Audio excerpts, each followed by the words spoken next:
Happy New Year, Be Good family. Hope everybody had a great end to the year. And yeah, so what we're going to do is a little flashback. I went through all the videos from the year, the top videos, picked out some moments to it, got it down to about 3 hours of footage. And as I sit right now, I'm down to an hour and a half. So, of course, you see what I'm going to end up with. I'm going to do voiceover. So basically, I'm just going to show things, talk about what was going on. Pop up a link if YouTube will let me do that, many links to the videos if you want to see them, more in full thing, but just kind of see where we came from.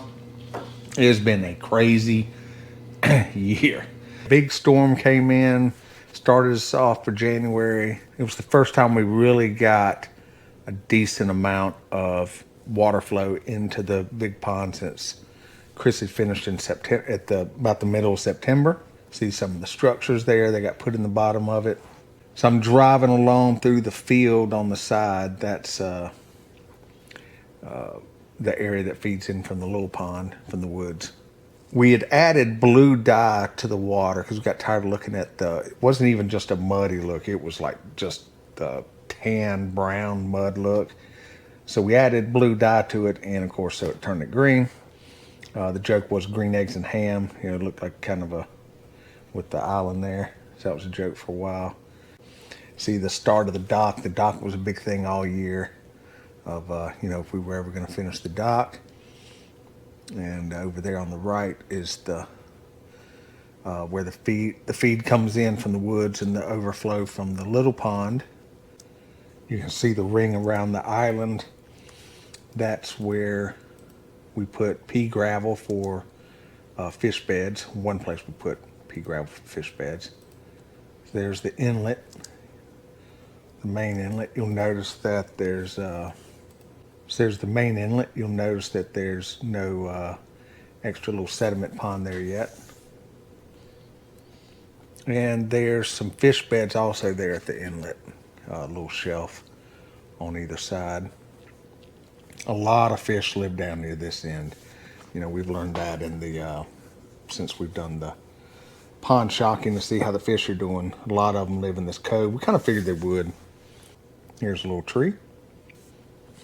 Then Chris came back. This was the most watched video of the year because this, fixing the driveway at the entrance to the farm, that's what got a lot of the followers from Chris's channel over. There's Uncle John, got him to talk on camera. Some people were surprised by that. But you'll see it pop up in a second of how the farmhouse looked when we first got the property and the entrance and all. So Chris came and fixed that. That was the first video he did on the farm. And this video of him coming back and, kind of finishing up what he started as far as this driveway and stuff goes, right? That was, like I said, it's got like 80,000 views or something like that. It brought in a bunch of gravel. We ended up with a lot of stone on this project. Then we got the bright idea that we were going to put a well in the back. So the guys that came in and dug that, it ended up being pretty expensive. It ended up being 400 feet down.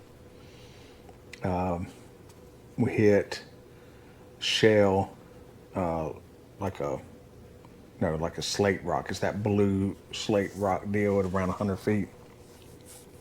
So yeah, so we put it together, and this whole deal runs off of solar. So we were going to get the bright idea that we were going to fill the pond up with this, which it helped. Kind of helped fight off evaporation over the summer. But at 10 gallons a minute when you've got full sun, doesn't add up to a whole lot when you've got a pond that's holding 11 million gallons of water. So yeah, put that down in we set it at 300 feet. That was the recommended depth because you get head pressure on top of this thing trying to push it out. So sits down at 300 feet. Water super clear with no filters, nothing. Reveal videos, we were going to see the water come pouring out. Yes, we set the camera up to see when the water was going to come out. There you go. Then I got a new delivery. Lewisburg tractor. Got us a Kubota with all the trimmings. That thing has come in super handy. It's also been provided some content and some embarrassment, but definitely has been worth it so far. Glad I got it. You know, we had some question if it was really worth the expense, but so this is the road that goes to between the now home site and the little pond before we raised it up. So it was just an almost impassable, complete mess, right? Every time it rained, all the water from the subdivision next to us flooded all this out. Had nowhere to go. As you can see, it was just a total disaster. We'll catch back up with this in a little bit. That is where a lot of our topsoil came from. Of course, we had to purchase some and bring it in, but that was great. This is the dock, of course, unfinished as it sat for a large part of the year. How the water was coming up, still green. And there's the overflow. Still had quite a ways to go at this point. And Chris dropped by to see how it was going. Of course, he had to pick some leaves and some various debris out of the riprap. This is the feed into the head section. This was my first time getting the tractor stuck. This was probably the second most watched video of the year. I saw some logs at the end of the edge of the woods and drove in and went too far, and so thought we might have to call Chris in to save us, but we ended up making it happen, getting it out ourselves. And there's the pond. So after the water clears up, I mean, it's a pretty color. It's still a little green. I went out to the island to see how it's doing, see our little tree. That thing grew fast. I mean, for a first year, usually, you get most of your growth in the third year. That thing, it's already taken off though. It's huge now. And then so now that was up even higher than just previously. And did some drone footage, see how it was looking. I did a lot of drone footage at the end of videos, kind of showing how things were looking, how it was going. That's before we had put the riprap all on the dam. Another storm rolls in. That's been a big thing. We've kept up with all the different storms and how it affects everything. Overflow is working hard. Yeah, so this was a wet weather ditch that we dumped the overflow in, so we didn't create this. This isn't, I've said this a bunch of times, but this isn't a new area to put the water. This is where water would always run anyway. So that's why we chose that spot. And I am going to do a video sometime soon, and I'm going to fly the drone and kind of show where that goes. I'm pretty sure it goes to the property. I just bought actually goes, probably dumps into Turkey Creek would be my guess. Definitely has to dump in at some point down there. But I don't know if it'll be clear. We'll see. We'll fly over and see what we find. This is the showing the area that was Chris didn't get to finish up, that he did come back and finish up. We'll have some footage of that shortly. That was the that's kind of where we set the silt pond. Chris comes by to see how things are going again, laughs at my dock. I think that's the last thing I let James build. Boat's underwater. The boat's always underwater. That boat was, I sold the engine that came on it. The boat's free. Still need to do something better with it, but I'll get to it. Then I came back, had my phone with me, did a live. This was the most watched live of the year and short that I made out of this. This is when we got that 5-inch rain. Everything's underwater in this deal. But the overflow did its job. It didn't go over the overflow. I mean the emergency spillway. So that did its job. Or the overflow did its job. It was getting rid of water fast enough to avoid that being a problem. That's the inlet over there, so checking that out. And we had these little deer kill birds that would lay their eggs in the gravel. And they would usually kind of fly away and limp away when I walked up, but They did have some babies that worked out. Here's this massive turtle. I guess it's a turtle. Turtle or tortoise, someone will tell me. That we found. He likes to hang out around the pipe usually. Then it was stocking day, so we got the fish stocked in the pond. Pay attention to the size of them right here, because you're going to see them again when we do the, see how big they've gotten when they came back a few months later. So dumping, they just take those tubes and just open them up and, let the water flow in. That's it. Pretty straightforward. Then it was time to set where we were going to put the house.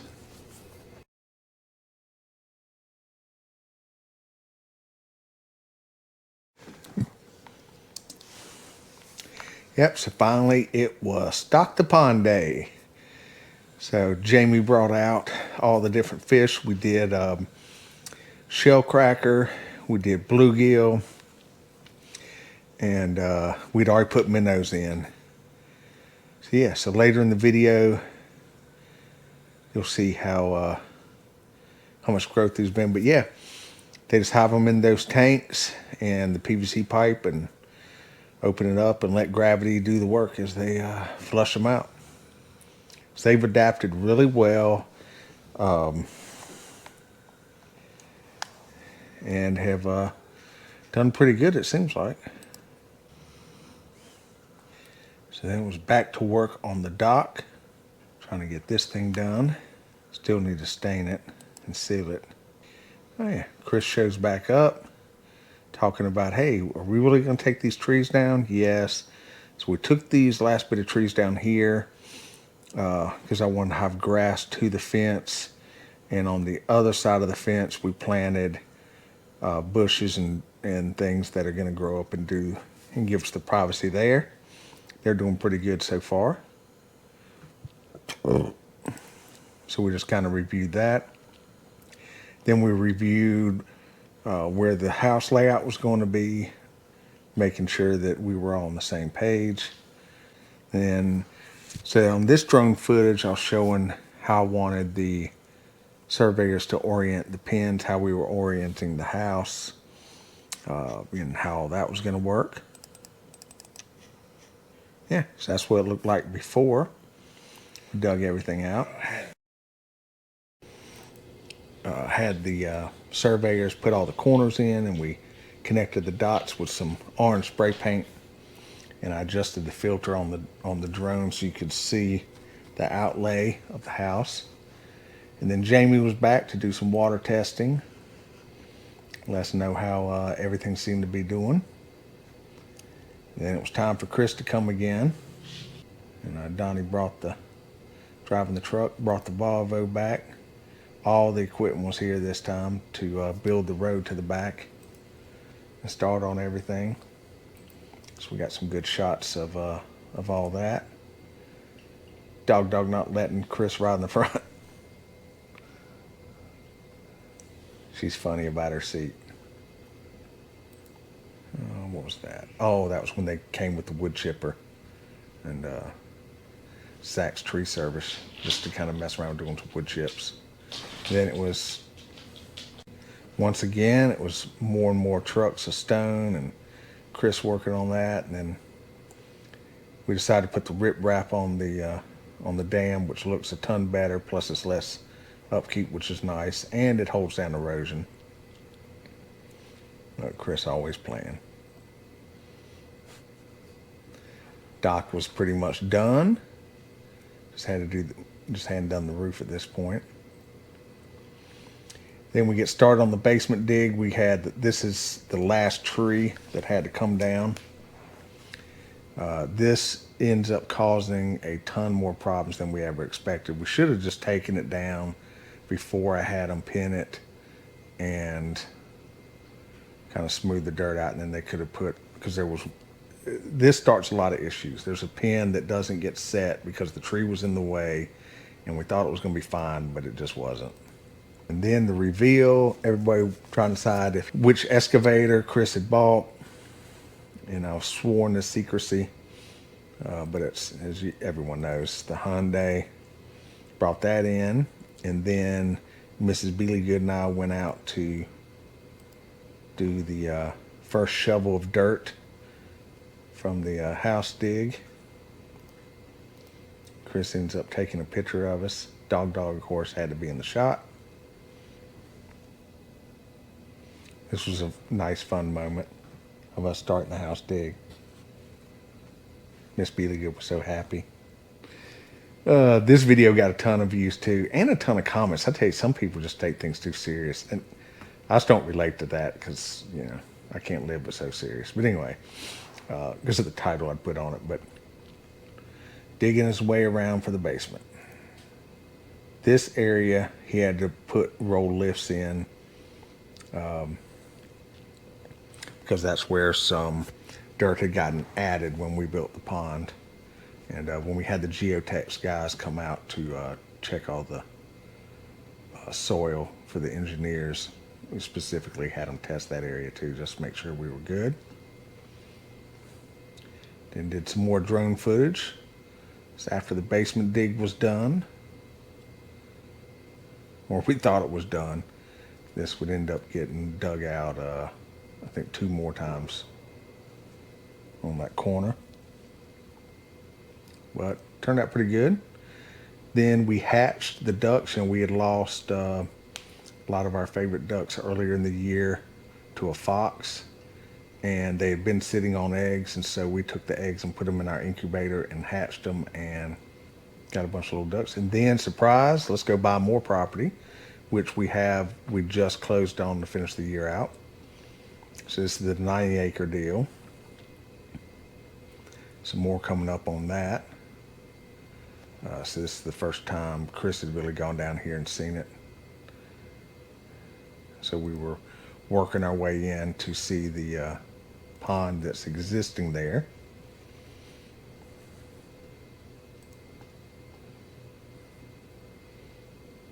And there's Turkey Creek.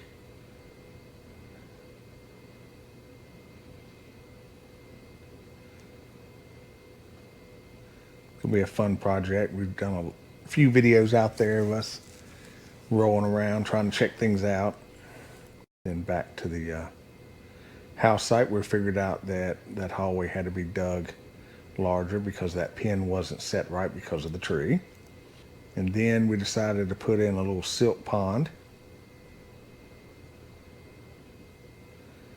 So this worked out great because we took between this and the little road between to the little pond, we got quite a bit of topsoil that we were able to use, and we brought in 22 loads of topsoil compost. But this worked out great. It's really helped. And we got a big rain. See the basement theater area filled up with water. This is the road to the back again. Showed that earlier. And then we talked about that Chris started putting dirt in there and raising it up, which does great now. So when it rains, the water from the subdivision runs down and goes to a pipe that goes across, and then it ties into the ditch that feeds into the big pond from the little pond. So that's nice. Put the kids to work. The former drain came in, and my oldest daughter argued with me that she was just going to carry him down there. There was no reason for me to take him around on the tractor, so I let her do that. Also, hindsight though, we should have just left it in these stacks until we were ready to use it, because this stuff, but I'll do more of a video on that later. But yeah, so put them to work. They had fun with that. Got the roof on the dock. Left a space out. There's something supposed to be going there. It's been on the back burner because we've been doing so much with the house build, but we'll get back to that. It's going to be like a shade, kind of like an awning that closes and opens so you can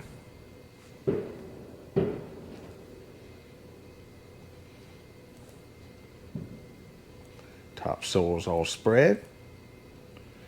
And also Duke, which is Duke and Pike. Pike Electric is who does all their contracting and does the wiring and everything. And then, of course, Duke's the energy company. But grass starting to come up on the back of the dam.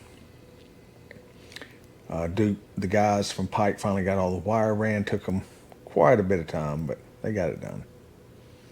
Then we went back to the 90-acre project, checking some things out some more. Brought the mulcher out. First, he used a little bit of his place, but it's the first time he really put it to the test.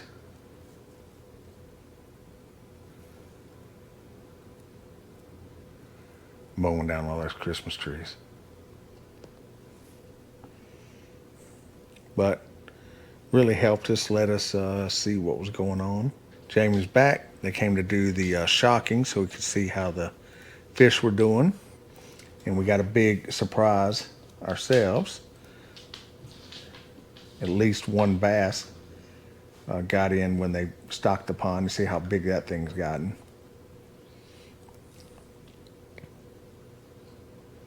Yeah. So it grew fast. And then you see I was telling you earlier to pay attention to the fish, so they've gotten some good size on them. Then Pike came back out to hook up the power so we could get some juice going in the back, which has come in really handy because running generators and battery backups and stuff is no fun. Then it was time. We were really sick and tired of seeing brown. I was like, let's get some grass going. So this is him putting in the lime, and then he comes out and he mixes everything and tills it all in and spreads grass seed, and voila, just like magic, since there's some nutrients for the grass seed, grass started growing. Look at that. Really took off on the back of the dam, but the back of the dam had always done pretty good anyway. But he actually seeded that first because we wanted it to make sure we didn't get a lot of erosion. So Chris was back we had to draw out to dig out for the footing for the back of the house. Soon we got out the measurements and the green paint and started cutting out. As you see, I don't show it I don't think in this video, but this ends up being, I just cut it out square. So we learned a lot with this system. Yeah, so we had some fun measuring out and figuring out where to dig the step footings for, like I said, for the garage and everything. And then we had a visitor, Davin from over at I Dig It 4 came by to visit, help out. We had some fun with that. I took him down to see the 90-acre property. Yes, after we got a day of work out of Davin, we went down to the 90-acre property and took a ride. For some reason, we let Chris end up driving, but it didn't start that way. Yeah, the Polaris, I mean, we just plowed through everything. Like I said, Chris ends up driving, and he gets revenge on me. In an earlier video, he got hit in the face, so then it was my turn. Oh, and then it was, let's get this tractor stuck. Bad. I mean, this was the worst. I mean, first of all, I get it stuck back there like a dummy. Second off, I have to walk all the way out of there and then get Miss Beelygood to come pick me up. And then Chris comes out to help me. We find the tractor, literally, because we had to find it. You know, it's that side of the road is 51 acres. And yes, I really did leave the keys at the house. Just have it. I'd taken them out. And, yeah, which, you know, just how it was. So, and then the Polaris got hung up, so we had to cut a little stump down on that. And then by the time we finally hooked to the tractor and got it out, I tried first, and then of course Chris got it out. I didn't even get it on film, but he's got it on his video. of actually pulling it out. But it came on out and rolled out, and then we went back to the house to talk to my wife, who was giving me a little bit of a hard time. That's all right. And then my first big purchase tool-wise in a while, I got this Transit. That's come in really handy. That's worked out great. So I set it up. This is getting pretty recent now. Started putting the former drain system in, building my corners out. I've learned a lot about better ways to do that now. And then we started putting the MST bar in. That's the fiberglass rebar. I've had a few people, not a ton, but a few comments on this. So it is fiberglass rebar. It is a company that does a ton of testing. It's stronger than steel. You don't have to worry about the oxidation, the rusting out any of that stuff like you do with steel, and it's lighter to work with. So yes, that's what we're using.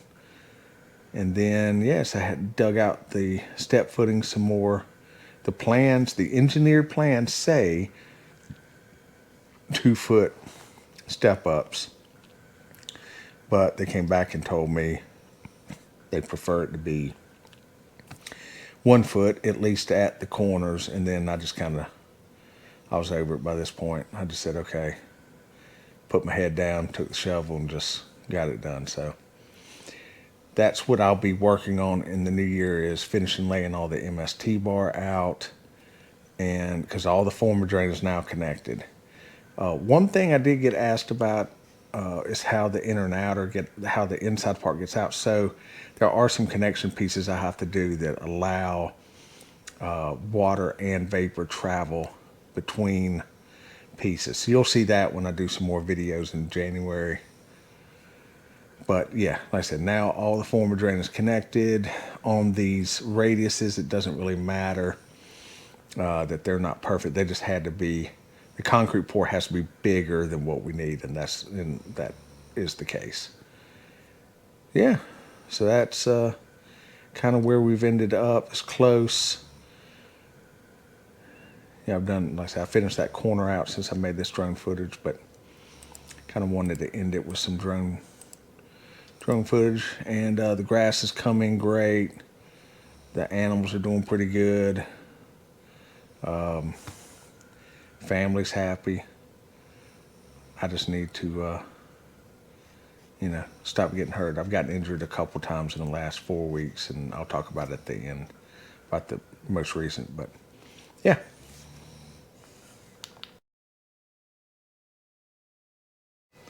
All right, hope everybody enjoyed the video.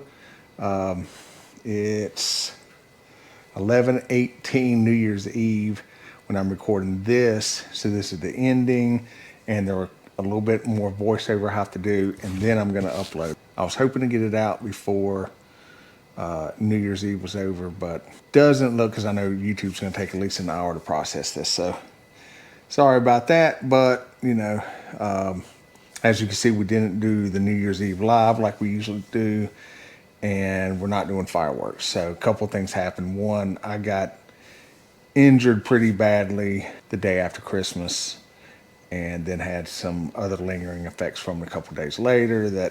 So I'm resting right now. I am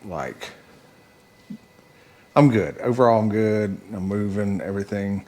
So I'm not going to complain, but I'm pretty black and blue, and was in the worst pain of my entire life. It was bad, but we'll talk about that in another video of what happened. But we just decided after that, and the girls aren't here tonight, and my sister and her family went back to Maryland, left this morning, and we just said, you know what, we're just not going to do it. So yeah, so that's what happened with that. So like I said, hope you enjoyed the video. Thanks for following along. Thank you for watching the videos. Thank you for subscribing, hitting that like button, and making the comments that you do, the interaction, everything. We really enjoyed it. And yeah, so what's new for the new year is, of course, continuing on the house, zeroing in on more stuff with that. Plus, we've got 2 house builds for clients that we're going to be featuring and showing what's going on with that. Oh, closed on the 90-acre project. I think I said that at the beginning, but we have now closed on that. We closed on the 29th. And so there'll be some things happening, of course, with that and building that up. So lots of stuff to come in the new year. And yeah, we'll see you in the next one.